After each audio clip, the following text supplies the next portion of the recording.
αποστολή ο βασικός κεντρικός αμυντικός, όχι όμως στην εντεκάδα, ο Στάθης Μωσιάδης. Να πούμε ότι νέο πρόσωπο, όπως αναφέρθηκες και εσύ, είναι ο Σουλεϊμάν Όμο. Θέλεις να πούμε κάτι, Κώστα? Ναι, θα πούμε για αυτή την κίνηση που έκαναν οι ποδοσφαιριστές, Έλενα.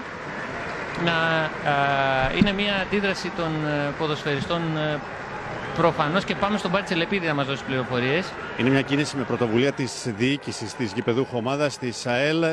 Βλέπουμε τους ποδοσφαιριστές καταρχήν της γηπεδούχου ομάδας, τους ακολούθησαν τις φιλοξενούμενους του Αχαρναϊκού. Κάτι που γίνεται ακριβώς και δίπλα μου εδώ πέρα στον πάγκο της ΑΕΛ, της ομάδας εδώ από τη Λάρισα. Όχι κάτι ανάλογο και από πλευράς του Αχαρναϊκού. Είναι φανερό ότι είναι από πρωτοβουλία του γηπεδούχου και έχει να κάνει με τα θύματα τα οποία έχουν υπάρξει στο Αιγαίο το τελευταίο διάστημα. Είναι κάτι το οποίο υπήρξε ενημέρωση σχετική και προς τους 4 διαιτητές. Γι' αυτό κιόλας πραγματοποιήθηκε κατά αυτόν εδώ τον τρόπο η σέντρα. Περίπου για 1 με 2 λεπτά θα υπάρχει αυτή η εικόνα στους δέκτες σας. Κώστα.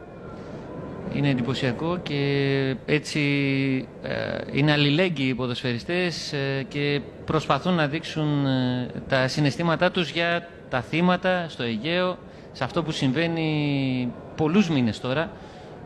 Μικρά παιδιά, οικογένειες ολόκληρες έχουν αφανιστεί προσπαθώντας να βρουν ένα νέο τόπο σωτηρίας και ζωής. Πραγματικά είναι μια στιγμή που πραγματικά μας εντυπωσιάζει με τον τρόπο που επέλεξαν οι ποδοσφαιριστές να δείξουν τα συναισθήματά τους για αυτό που συμβαίνει με όλους αυτούς τους ανθρώπους που προσπαθούν να αποφύγουν, να γλιτώσουν από όσα ζουν στη χώρα τους, στη Συρία, στη μαστιζόμενη από τον εμφύλιο πόλεμο Συρία, και θέλουν να ζήσουν μέσα σε ένα ειρηνικό πλαίσιο, πραγματικά να μπορέσουν να ζήσουν. Λοιπόν, σηκώνονται οι ποδοσφαιριστές για να συνεχιστεί το παιχνίδι.